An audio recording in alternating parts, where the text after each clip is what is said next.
Welcome into Seahawks Today by Chat Sports. I'm Meghan Payton, and a really rough game for the Seattle Seahawks. We are going to be recapping this Monday night game against the New Orleans Saints, where the Seahawks now fall to 2-5 after their loss 13-10. Just to be 100% real, it was a bad game on both sides. It looked terrible. It was definitely not a high scoring game, definitely a defensive game. It was a sloppy game. The penalties, honestly, on both teams, we're going to go through all of that. But the Seahawks, they really did nothing apart from that DK Metcalf touchdown in the first quarter. The second quarter, there was nothing. The third quarter, there was that one field goal. Fourth quarter, nothing. And so we're going to break down the things that happened during this game. But it's, if you're a Seahawks fan, you're looking at this and you're worried because 2-5, the odds honestly jump a lot. I was reading something saying 30% coming into this game, 2-4, and they playoff chances drop to 10% after you drop to 2-5. So we're not here to say that the season is completely over for the Seahawks, but that was a rough game all around. So before we get into more, I'd like your one-word reaction to tonight's game. It's obviously not going to be a positive reaction. That's going to be my guess for you guys, but go to the comments right now, let it out. Let me know what your thoughts are. I think this was kind of a wake-up call maybe for the Seahawks of, hey, without Russell Wilson, you can't afford to be sloppy. You can't afford to miss plays. And there's just a lot of things that have to mesh together if your star quarterback isn't going to be playing. But I'm going to go through my biggest takeaways from this Monday night game. And the first one being there was no offensive production. There just really wasn't. And that's partly on the play calling with offensive coordinator Shane Waldron. And that's partly on Geno Smith. And, he didn't get a lot of opportunities, but when he did, it wasn't there. He was 12 for 22, 167 yards, one touchdown. But ultimately, he can't handle pressure like Russell Wilson can. So we're missing that. When we watch Geno play, you are not going to see someone who's able to deal well with the pressure. Geno's just not that guy. And unfortunately, he was sacked 5 times tonight. So you can't expect to win games if your offensive line, which we're going to get into, wasn't there to protect them and protect him, and then he can't perform. DK Metcalf was targeted twice in the first half. That's it. So these things add up, and ultimately it's why the Seahawks lost. But I do want first for you guys to just rate Geno's performance alone. We're going to scale this from a 1 to 10. How do you think that he did? I'd give it a 5. And the reason, well, you might say that's even a little bit too high, but he really didn't have good protection. They ran the ball so much and then relied on him at the end. So what can you expect? Honestly, they didn't do good play calling. That's just my initial thoughts after watching this game. But get your votes in, scale it from 1 to 10.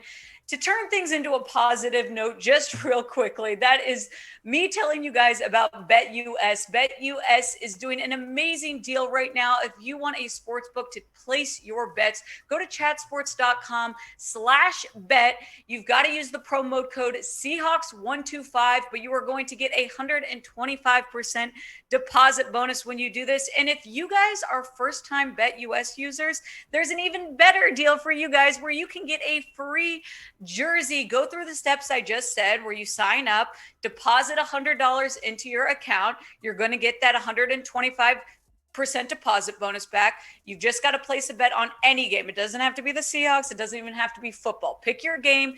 Then email us at jersey@chatsports.com. You will now have your choice between 2 different jersey options. If you are missing Russell Wilson, take the Russell Wilson choice. Rep that to the games. Maybe he's going to be back soon. And if you want to rep your favorite wide receiver, you can get a DK Metcalf jersey. So make sure you go to chatsports.com/BetUS and you can get this amazing deal.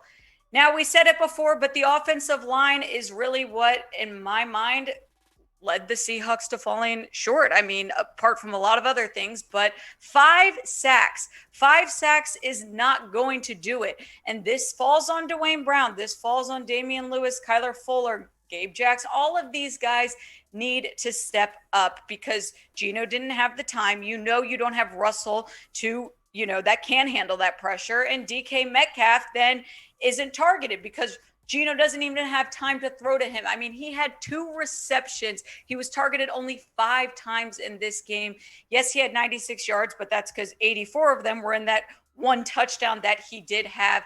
And ultimately, there wasn't a lot of other receivers getting the ball either. Freddie Swain, I guess, he had 4 receptions for 39 yards. He had that one nice 29-yard reception, but this was pretty much it. I mean, if you look at the Seahawks offensive stats, they had a total of 219 yards, 120 pass yards, 90 rush yards. They were 3 for 13 on 3rd and 4th downs. They didn't have any turnovers, which was something that we said was important. Clearly, it wasn't enough to create a Seahawks victory, but ultimately a bad Seahawks offensive performance. I will give some credit to Alex Collins, though.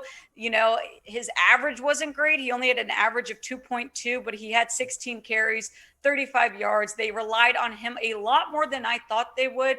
With Rashad Penny coming back, I thought we were going to see more of him, but Alex Collins really got most of the rushing reps. So knowing all of this about the Seahawks offense, give me your instant reactions of grading their performance. We're grading the offensive performance from the Seahawks tonight from a scale of A, B, C, D, or F. Honestly, it's going to be like a C- for me. Was not there, no production, not enough from Geno, not enough from the line, and we didn't get to see much from any of the receivers. So that was the problem on offense. Now on defense, it was looking okay at the beginning, but ultimately they did not shut down Alvin Kamara. Now they did do a pretty good job at shutting him down in the run game, but what did the Saints do? They decided to use him as their top receiver. He had 20 carries for, 51 yards, but he had 10 receptions for 128 yards. One of those receptions ended in a touchdown. So really, the Saints outplayed them. They decided, hey, if you're going to stop us in the run game, we'll use our best guy as a receiver. And you look at the defensive stats for the Seahawks, they allowed 304 yards. They allowed 210 passing yards, 94 rushing yards. Now, the Saints were only 4-15 on 3rd and 4th down conversion, so that wasn't good. I said this was a sloppy game. This was a sloppy game for the Saints. It was a sloppy game for the Seahawks. The Seahawks did have that one takeaway. Jordan Brooks recovers that fumble, but ultimately they don't do anything with it. So how good is a fumble recovery if the offense can't do anything with that? We saw that miss from Jason Myers, so I don't want to put a ton of blame on him. That miss was a 50-yard one, then he misses the 53-yard one. So, the weather was a problem, obviously, but you don't want your team to be in a position where you have to send Jason Myers out to make a 50-yard field goal with those weather conditions. But I mean, Jordan Brooks, he did all right. I mean, that fumble recovery was good. You look at what Ryan Neal did. They used him a lot. They used him a lot in that 3rd down dime package. So I was happy to see the way that Ken Norton Jr. and Pete Carroll decided to do this, but ultimately it didn't work out. He got beaten by Kamara a lot in the second quarter that resulted in his touchdown. I'd just say if I had one takeaway from this game, this is probably the biggest one. It was an ugly game with bad penalties. The penalties killed it for the Seahawks. 6 penalties for 53 yards. And I know that there have been times when the Seahawks have had more penalties than that, but it's just, you can't have the taunting call by Gerald Everett. You can't have the roughing the passer called by Blair. That's 15 yards. And then you also have the offsides by Al Woods. The Al Woods offside then, allows the Saints to get a 1st down where they would have had to kick a field goal from way further back. They obviously move the ball down and then they can take an easier field goal. But I will say that the refs didn't do a great job in this game either. And I don't think they did a good job on either side. I don't think that they were favoriting one team or not, but just bad calls by them. So that's another takeaway I have. But 13-10, bad game for the Seahawks, and just I think a really upsetting feeling going into week 8, knowing that you're 2-5.